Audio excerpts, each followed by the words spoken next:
قومی اسمبلی میں اظہار خیال کرتے ہوئے وزیر دفاع جناب خواجہ آصف صاحب نے کہا کہ 2006 میں نواز شریف صاحب اور بے نظیر بھٹو شہید نے میثاق جمہوریت پر دستخط کیے. آئینی عدالت کا قیام چارٹر آف ڈیموکریسی میں شامل تھا. ہم نے کوشش کر رہے ہیں کہ ان کو انفورس کر دیا جائے اور جس سپرٹ کے اندر بے نظیر بھٹو شہید نے، نواز شریف نے اور باقی لیڈران نے جو اس ڈاکیومنٹ پہ سائن کیے تھے، اس کی سپرٹ کو ریوائیو کیا جا سکے. اگر آئینی عدالت کے متعلق اس میں ایک سجیشن ہے اس ڈاکیومنٹ میں، تو وہ بھی سی او ڈی کا حصہ ہے. اور کیا ہی بات ہوتی ویسے چارٹر آف ڈیموکریسی ایک اپنی ٹرو سپرٹ کے مطابق اس کو امپلیمنٹ کیا جاتا. آزاد سینیٹر فیصل واوڈا صاحب کا ذکر کریں جو مجوزہ آئینی ترمیم کو گزشتہ روز پاس نہ کروا سکنے پر حکومتی کارکردگی پہ نہ جانے کیوں بڑے برہم نظر آئے. ایک صحافی نے جب سوال کیا تو انہوں نے جواب میں کیا کہا، آئیے سنیں. بتائیں گے انشاءاللہ گورنمنٹ کے لوگ نکالنے والے ان سے پوچھیں. لیکن یہ حکومت کی آپ کیا سمجھتے ہیں ترامیم جو ہو نہیں سکی اتنا 2 دن ہلچل رہی اور پھر کیا ہوا؟ نااہل اور نکموں سے آپ یہی ایکسپیکٹ کرتے ہیں. مجوزہ آئینی ترمیم کو لے کر حکومت کبھی عوامی مفاد تو کبھی میثاق جمہوریت کے پیچھے چھپنے کی کوشش کرتی نظر آ رہی ہے. وزیر دفاع جس میثاق جمہوریت کے سائے میں یہ آئینی ترامیم لانا چاہتے ہیں، اسی میثاق جمہوریت کے دوسرے فریق پیپلز پارٹی حکومت سے متفق نظر نہیں آتی. پیپلز پارٹی کے سینئر رہنما نوید قمر صاحب کا قومی اسمبلی میں کہنا تھا کہ مسودے کے جو مندرجات سامنے آ رہے ہیں ان میں کئی نکات ایسے ہیں جن پر ہمیں بھی اعتراض ہے. یہ جو ڈرافٹ اس وقت سرکولیٹ کر رہا ہے یا میڈیا پہ ہے، to be honest this is not consensus draft. اس میں کئی شقیں ایسی بھی ہیں جس پہ ہمیں بھی اعتراض ہے. تحریک انصاف کے رہنما سابق اسپیکر قومی اسمبلی اسد کیسر صاحب نے قومی اسمبلی اجلاس سے جارحانہ خطاب کرتے ہوئے کہا کہ کسی طور پر دھونس دھمکی میں نہیں آئیں گے، ہم راستوں، چوراہوں، پارلیمنٹ اور عدالتوں میں لڑیں گے. یاد رکھے واللہ واللہ واللہ اللہ حاضر ناظر کسی طور پر آپ کی دوست و دمکی میں نہیں آئیں گے. اب مزاحمت کریں گے اگر کوئی اس قسم کی قانون سازی لاتے ہیں. اگر کوئی سمجھتا ہے کہ ہم اس چیزوں سے اس دوست و دمکی سے ڈریں گے تو اس کی غلط فہمی ہے. ہم لڑیں گے پھر راستوں میں، ہم چوراہوں پہ، ہم پارلیمنٹ پہ، ہم عدالت پہ، ہم ہر جگہ لڑائی کریں گے. تحریک انصاف کے سینیٹر علی ظفر صاحب نے پارلیمنٹ کے باہر میڈیا سے گفتگو کرتے ہوئے کہا کہ کل رات حکومت بہت بوکلائی ہوئی تھی، ان کے پاس نہ نمبرز تھے اور نہ ہی آئینی ترمیم کا مسودہ. نہ ڈرافٹ تھا، نہ کوئی ڈاکیومنٹ تھا، نہ کوئی کاغذ تھا، نہ کاغذ کا ٹکڑا تھا. ساری ہوا میں بات ہو رہی تھی اور کنفیوز تھی. حکومت بالکل کنفیوز تھی، ان کو سمجھ نہیں آ رہی تھی. ریکویسٹ کر رہے تھے کہ کائنڈلی ہماری بات مان لیں. اس قسم کی التجا کر رہے تھے. اوبیسلی ان کے پاس نمبرز نہیں تھے. حکومت ناظرین ان خفیہ ترامیم کو لے کر ویسے تو کئی جواز پیش کر رہی ہے کہ یہ قوم اور ملک کی بہتری کے لیے کیے جا رہے ہیں، لیکن سچ تو یہ ہے کہ ان ترامیم اور جو ڈرافٹ سامنے آیا ہے اس سے تو آئین کا حلیہ ہی ایک طرح سے بگڑتا ہوا نظر آتا ہے کہ آپ ایک کانسٹیٹیوشنل سٹرکچر کو آپ بالکل ایک چینج کرنے کی طرف جا رہے ہوں اور بڑی خطرناک قسم کی یہ شکیں ضرور یا اس میں نکات جو ہے وہ شامل ہیں. لیکن دوسری جانب یہ بھی ہمیں ذہن میں رکھنے کی ضرورت ہے کہ پاکستان میں جوڈیشل ریویو کا کوئی قانون اس وقت موجود نہیں ہے. امریکہ میں 1803 میں پہلی مرتبہ امریکی سپریم کورٹ نے ماربری ورسز میڈیسن نامی ایک کیس کے فیصلے میں کانگریس کے ایکٹ کو غیر آئینی قرار دیا تھا اور اس طرح امریکی سپریم کورٹ نے اس فیصلے کے تناظر میں عدالتی نظر ثانی کا یعنی کہ جوڈیشل ریویو کا حق حاصل کر لیا تھا، اختیار حاصل کر لیا تھا. آج 220 سال گزر چکے ہیں، وہاں ہم نے ایسے کلمات نہیں سنے کہ عدلیہ نے مقننہ کے امور میں دخل دیا ہے. ہمسائے ملک بھارت کی بات کر لیتے ہیں جہاں پر جوڈیشل ریویو ایک قانون کے طور پہ موجود ہے، ان کے آرٹیکل 226 ہے، ان کی کانسٹیٹیوشن کا حصہ ہے، مگر وہاں سے بھی دخل اندازی کا کوئی شور نہیں آتا. پاکستان میں گو کہ یہ قانون موجود نہیں لیکن پھر بھی یہاں آئینی ترمیم کو غیر آئینی قرار دیا جا چکا ہے. ہمارے پاس ایسے پریسیڈنٹس موجود ہیں، ایسی نظیر موجود ہے. اسٹرائک ڈاؤن جہاں پر آپ نے قانون سازی کو کیا گیا ہے اور اقلیتی اگرچہ وہ فیصلہ ضرور تھا مگر وہ فیصلہ کرنے والے کوئی اور نہیں تھے، چیف جسٹس آف پاکستان قاضی فائز عیسیٰ صاحب تھے، جو آج یہ قرار دے رہے ہیں کہ پارلیمنٹ سپریم ہے اور عدلیہ کچھ بھی نہیں کر سکتی. پارلیمان قانون سازی کا اختیار ضرور رکھتی ہے مگر اس بات کو یقینی بنایا جانا چاہیے کہ قانون ساز اسمبلی ایسی کوئی قانون سازی نہ کرے جو آئین کے متصادم ہو یا جس سے شہریوں کے بنیادی حقوق متاثر ہوتے ہوں. اور ناظرین اس وقت ہمیں پروگرام میں جوائن کر رہے ہیں سینئر ماہر آئین و قانون اعتزاز احسن صاحب. اعتزاز صاحب السلام علیکم، بہت شکریہ ہمیں جوائن کرنے کے لیے. اعتزاز صاحب یہ جو پروپوز امینڈمنٹس ہیں اور جس طرح سے ڈرافٹ ایک تو گزشتہ رات تک ایک تاثر یہ تھا کہ بڑا سیکریسی میں یہ جس طرح سے لے کر آیا جا رہا ہے معاملہ اور قانون سازی کی طرف جو ہے وہ نمبرز پورے کرنے کے لیے حکومت بڑی ایڑی چوٹی کا زور لگا رہی تھی. پرہیپس مولانا صاحب کی رضامندی حاصل نہیں کر سکی, ان کی حمایت حاصل نہیں کر سکی, لیکن ڈرافٹ جس طرح سے لیک ہوا اور پھر یہ اس کے نکات جو اب زیر بحث ہے, انڈر ڈسکشن ہے, آپ کی بھی نظر سے گزروں گے اعزاز صاحب. گفتگو کا آغاز تو اسی بات سے کہ آپ سمجھتے ہیں کہ یہ amendments in true spirit of the constitution اس سے الائنڈ ہیں یا ان کے آپ سمجھتے ہیں کہ ان کے خلاف رہے گی؟ علینا, پہلی تو یہ بات ہے کہ میں سچ پوچھو تو آج سارا دن بس لیز اراؤنڈ کرتا رہا ہوں اور کرسی پہ یا صوفے پہ بیٹھ کر ٹی وی دیکھتے ہوئے یہ حیرت زدہ رہا ہوں, حیرت میں رہا ہوں, سوچتا رہا ہوں کہ وہ کون سا افلاطون ہے جس نے اتنی کمپریہنسو لیجسلیشن, یہ کوئی ایک آدھ پیس نہیں تھا کہ کہیں آئین میں 90 ڈیز لکھا ہے تو اس کو 120 ڈیز کر دینا, کوئی چھوٹی سی امینڈمنٹ نہیں, but comprehensive change of system تھا, وہ پورے نظام کو تبدیل کرنے کا. اور صرف 2 ووٹوں یا 1 ووٹ کے برتری پر, مبینہ برتری پر وہ سارے پرائم منسٹر کو, سارے لیڈرز کو, سارے ایم این اوز اور سینیٹرز کو بھگا کے لے کے آیا اور یہاں رکھا ہے, اور گھنٹے بعد سوچتا رہا ہے وہ کدھر کون سا ہے, جبکہ 4 ان کے ہاتھ میں ہی نہیں تھے, یا ان کے ہاتھ میں تھے تو ان پہ اعتماد زیادہ تھا. کیونکہ یہ میں بتاؤں آپ کو کہ جس طرح یہاں بریگیڈیئر گھمن صاحب غائب ہے, وہ میری نگاہ میں پکا ووٹ ہے اپنی پارٹی کا, چاہے وہ فوج میں رہا ہے, بریگیڈیئر ہے, بٹ پکا ووٹ ہے میری رائے میں. آئی نو ہم. اور اس کو بھی اب وہ یہ ہوا کہ 1889 میں ہمارے خلاف, ہم بی شہید پرائم منسٹر تھی, I was in the minister, تو Nawaz Sharif was chief minister Punjab, Ishaq Khan the president was against us, Aslam Beg, Mirza Aslam Beg the army chief was against us. تو ہمارے خلاف ایک آ گئی ووٹ آف نو کانفیڈنس, جس میں ہم نے کم از کم ہاف پورے کر رہے تھے. ہمارے پنجاب پولیس, ہمارے لوگ بھی اٹھانا شروع ہو گئے. رشید بھٹی صاحب اٹھائے گئے, خورشید چیمہ صاحب اٹھائے گئے, ایک فادر فرانسس تھے وہ بھی اٹھائے گئے. فادر فرانسس تو کسی طرح نکل کے آ گئے, اور بھٹی صاحب بھی کسی موقع پہ 5-7 دن پہلے انہوں نے اٹھا لیا تھا, ان کو موقع ملا وہ آ گئے. خورشید چیمہ صاحب کو انہوں نے دبوچ کے رکھا, اور خورشید چیمہ صاحب بڑے بزرگ آدمی تھے. وہ آخری دن جب ایم این ایز آ رہے تھے ہاؤس میں, ہال میں, تو ان کے دونوں طرف, ایک طرف چودھری شجاعت حسین نے پکڑا ہوا, ایک طرف دوسرے کسی نے, اور ان کو بڑے سیفلی سیکیورلی لے کے آئے. وہ بھی چلتے آئے, ہم دیکھ رہے تھے, ہمارے ساتھی تھے پیپلز پارٹی کے, اور وہ ادھر ان کے ساتھ بیٹھے ہوئے اور بیٹھ گئے. اتنی دیر میں اسپیکر صاحب آ گئے, اذان وہ تلاوت ہوئی قرآن پاک کی, تلاوت کے بعد ترجمہ ہوا. جو ہی ترجمہ ختم ہوا, خورشید چیمہ صاحب اپنے سیٹ پہ کھڑے ہو گئے. انہوں نے کہا جناب اسپیکر, مجھے اغوا کیا گیا تھا, اب میں محفوظ ہوں اور میں اپنے سیٹ پہ جانا چاہتا ہوں. وہ میری پارٹی والے بیٹھے ہیں, وہ میری پارٹی ہے, اور میں جا رہا ہوں. تو یہ ووٹ بھگتانا بھی بڑا مشکل ہوتا ہے. آپ 4 بندوں کو اغوا ضرور کرا سکتے ہیں, پر جب وہ آ جائیں اپنے میدان میں تو پھر ووٹ کرنا ان کا حق ہے. اور وہ سارے ایم این اے سب بیٹھے ہوئے گورنمنٹ کے بھی دم بخود کہ یہ کیا ہو گیا. اور ہی played along with them, he just played along with them.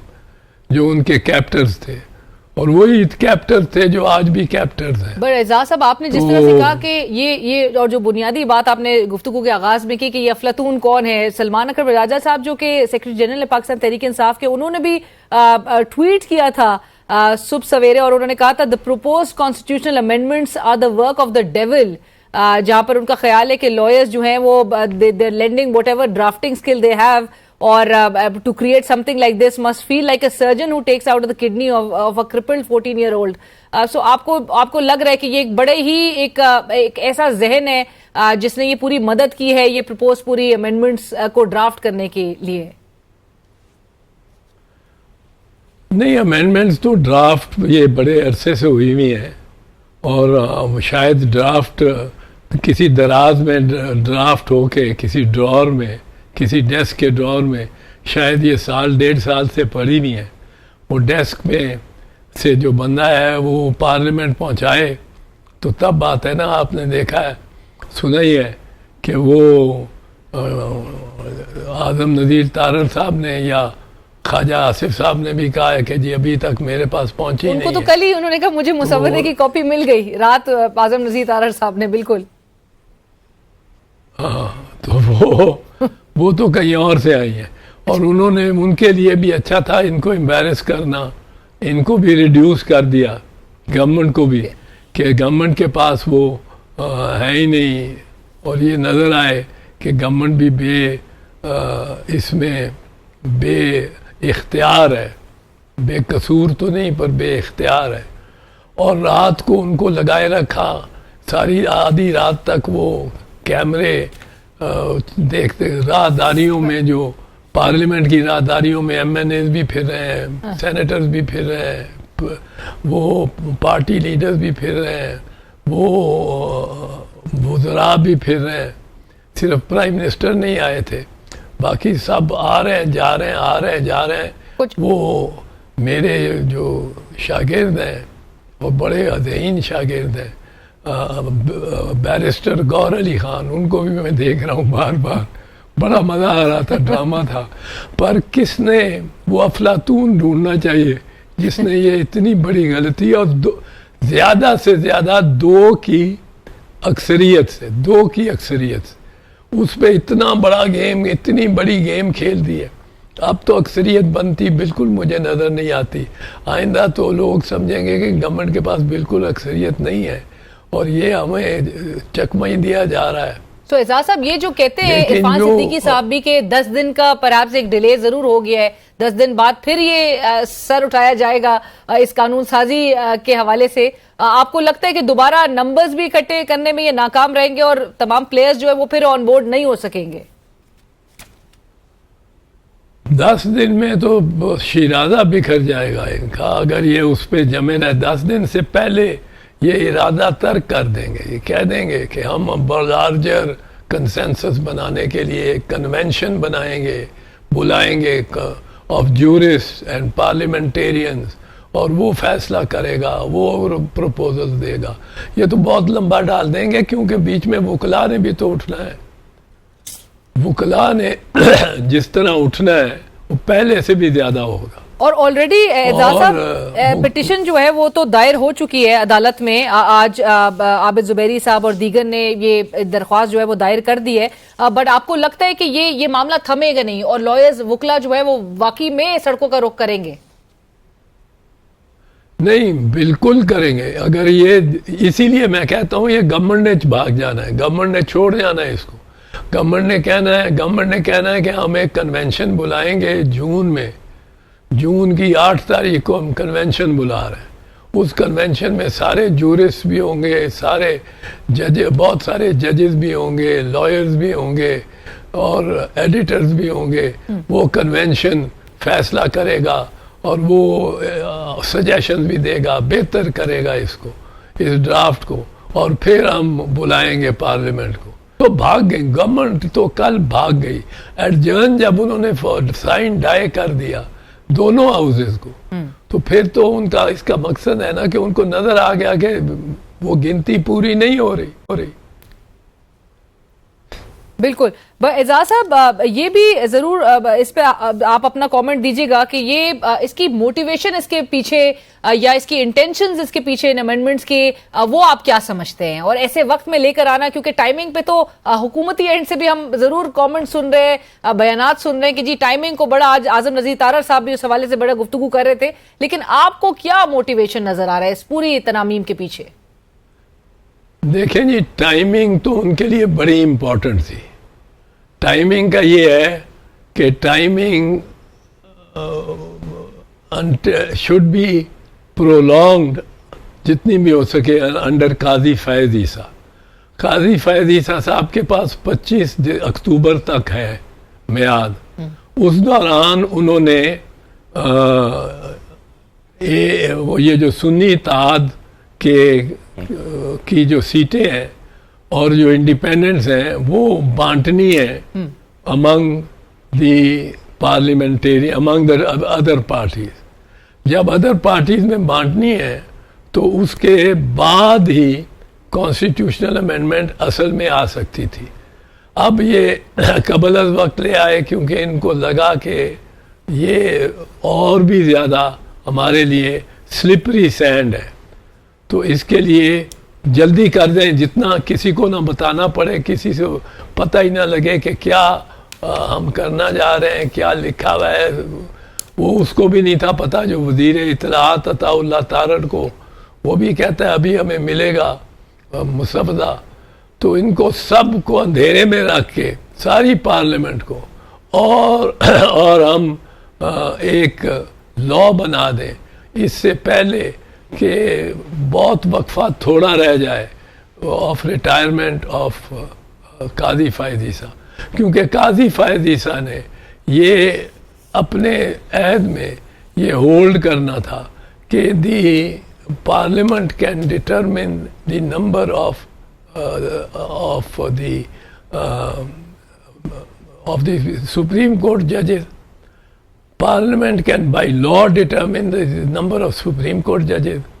وہ ڈٹرمن ہو جاتے ہیں تو اس کے بعد while Qazi Faiz Isa is the chief justice, وہ نمبر کو بھر بھی سکے, وہ سلیکشن بھی ہو جائے before the JCP, the judicial commission. وہ ان کو بھی تو وقت لگنا ہے نا. وہ 6 تو سپریم کورٹ کے لانے ہیں. ان ججز کے لیے وہ باقاعدہ میٹنگ بھی ہو اور وہ بھی آ جائے. پھر جب وہ آ جائیں تو ان کے بینچز بھی بنے اور وہ بینچ میجورٹی لے کے قاضی فیض عیسیٰ یہ ختم کر سکیں جو سنی اتحاد کونسل کو سیٹیں جا رہی. جب وہ ختم کر دیں گے تو اس کے بعد آئینی ترمیم ہوگی. This was the initial plan.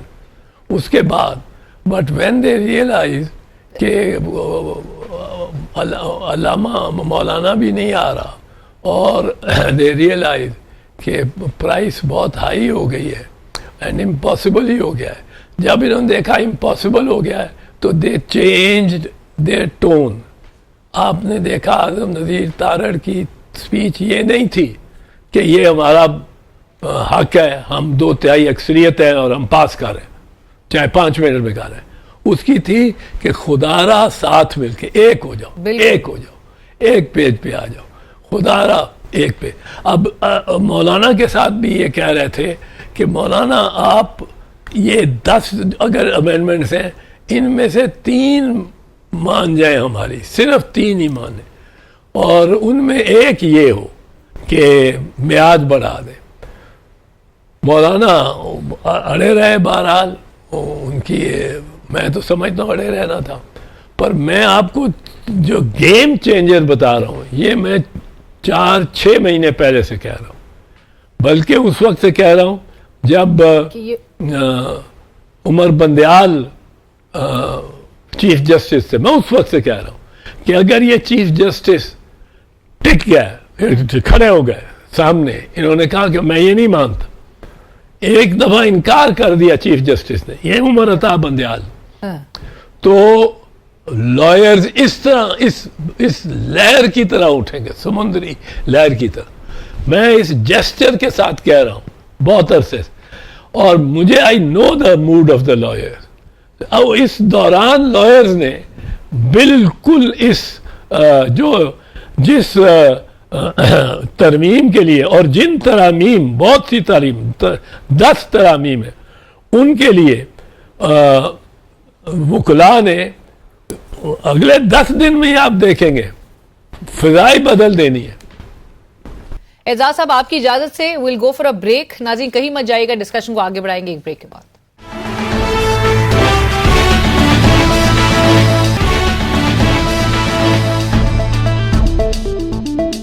Welcome back. ہمارے ساتھ پروگرام میں موجود ہیں اعزاز احسن صاحب، سینئر ماہر آئین و قانون، اور گفتگو کو آگے بڑھاتے ہیں. اعزاز صاحب یہ بھی ضرور بتائیے گا کیونکہ اگر کسی بھی ممکنہ لیجسلیشن کی صورت میں کیا سپریم کورٹ کے پاس، کیونکہ اس پر بھی بڑی بحث ہوتی ہے کہ سپریم کورٹ کے پاس اوریجنل جیورسڈکشن نہیں ہے ٹو ایگزامن اور review any legislation and if necessary strike it down. اب جب پٹیشنز بھی جاری ہیں اور یہ اس بات پہ زور بھی دیا جا رہا ہے کہ سپریم کورٹ کسی بھی قانون سازی کو اسٹرائک ڈاؤن کر سکتی ہے، تو ہمارے واقعی میں کیا کانسٹیٹیوشن نے یہ پاورز گرانٹ کیے ہیں سپریم کورٹ کو کہ وہ جوڈیشل ریویو کر سکتی ہے؟ کیونکہ امریکہ کا بھی آپ کو یاد ہے ماربری ورسز میڈیسن کیس جو تھا، اس فیصلے کے تناظر میں امریکہ نے پہلی بار امریکی سپریم کورٹ نے یہ اختیار حاصل کیا تھا جوڈیشل ریویو کا. پھر آپ انڈین کانسٹیٹیوشن کو بھی اٹھا کے، اور آپ بہتر جانتے ہیں آرٹیکل 226 جو کہ انڈین کانسٹیٹیوشن میں اگین ایکسپلسٹلی پاورز گرانٹ کرتا ہے سپریم کورٹ کو کہ وہ جوڈیشل ریویو کر سکتا ہے. ہمارے کانسٹیٹیوشن میں یہ پروویژن موجود ہے اعتزاز صاحب؟ پہلے تو ماربری ورسز میڈیسن آپ سوچیں 170 سال پہلے کا فیصلہ ہے، 1803 بالکل، اور بڑا ڈیفینیٹیولی اس نے لے ڈاؤن کیا ایک principle which the American court continue to follow and be bound. اب یہ ہمارے ہاں the article 239 of the constitution adds that the constitutional amendment shall not be challenged on any ground whatsoever. یہ ایڈ ہوا ہے. اب لیکن آپ کو ایک چیز بتاؤں، یہ چکن اور دی ایگ، یہ وہ مسئلہ ہے یہاں برطانیہ اور امریکہ میں بھی ہے. یہ مسئلہ یہ ہے کہ کیا مرغی پہلے آئی جس نے انڈا دیا، یا انڈا پہلے آیا جس سے مرغی نکلی. اب یہ لیجسلیچر میں اور جوڈیشری میں ایک ڈیبیٹ رہتی ہے، and it has not been resolved ایلسویئر.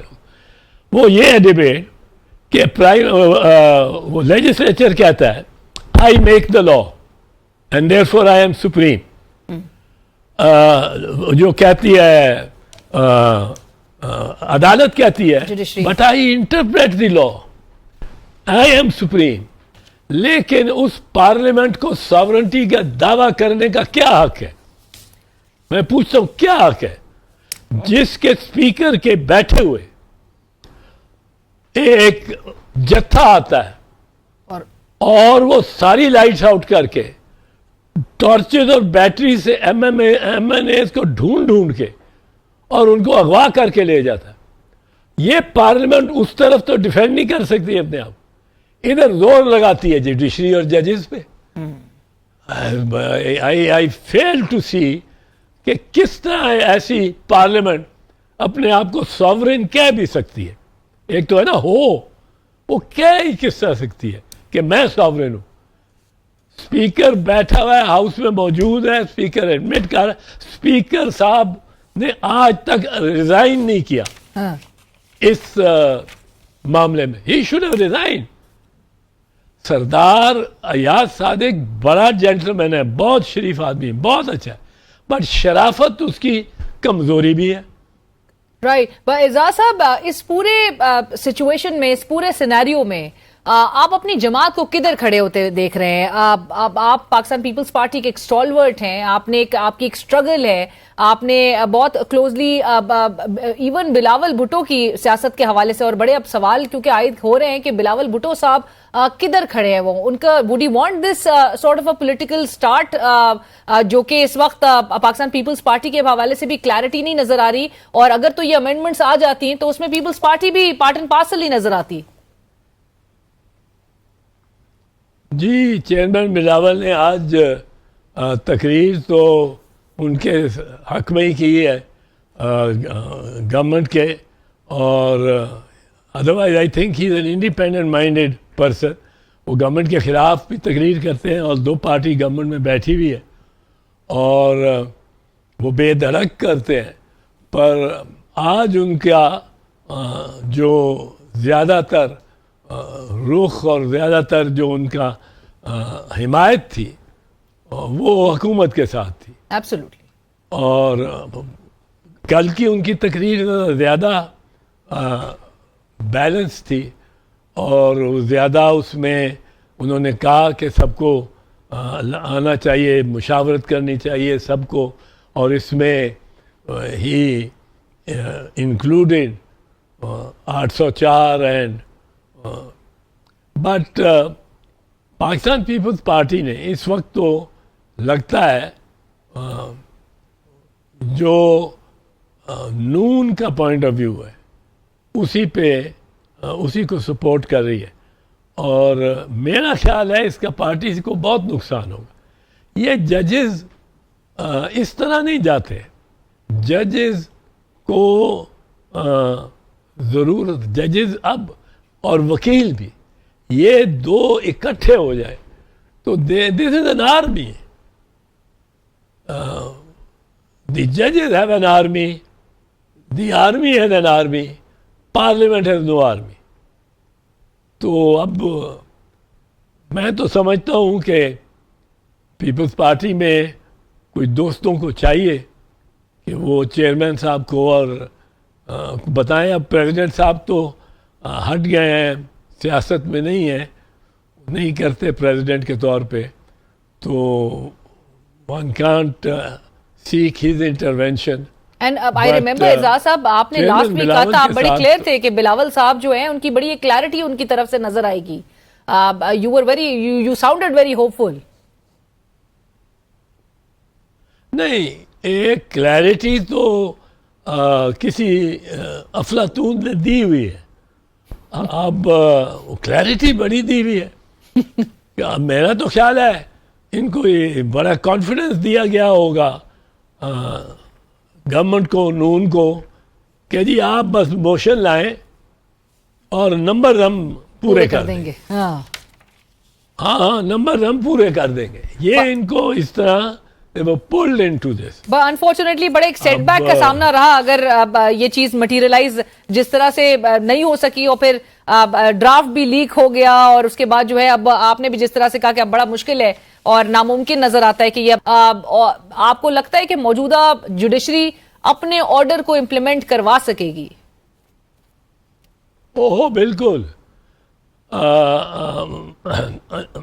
دیکھو بی بی، یہ جو عدالت ہے، سپریم کورٹ ہے، اس نے کچھ نہیں کرنا ہے. اگر اس نے ملٹری کورٹس کو انلیگل کہا ہوا ہے تو آج تک کوئی فیصلہ نہیں آیا. سپریم کورٹ نے انلیگل کہا ہوا ہے، وہ فیصلہ سسپینڈڈ ہے by larger bench of Supreme Court, پر وہ انلیگل ہے، اس لیے ایک سزا نہیں آئی ابھی دی انہوں نے. یہ پابند ہے فوج بھی، ہر کوئی. اور جو عدالت ہے اس نے صرف لیجیٹمائز کرنا ہے کسی کو یا ڈی لیجیٹمائز کرنا ہے. That is all it has to do. اس کو جا کے یہ ججز کو جا کے اٹھا کے کرنل کو اس کی عدالت سے باہر نہیں پھینکنا. They just have to legitimise and اور delegitimise and it will happen, it will be accepted. اگر مارشل لا بھی لگایا ہے اس ملک میں 4 دفعہ، چاروں دفعہ جوڈیشری سے جب تک سٹیمپ نہیں لیا گیا. بالکل بالکل. تھینک یو سو مچ اعزاز صاحب. پروگرام میں وقت ہوا ایک بریک کا.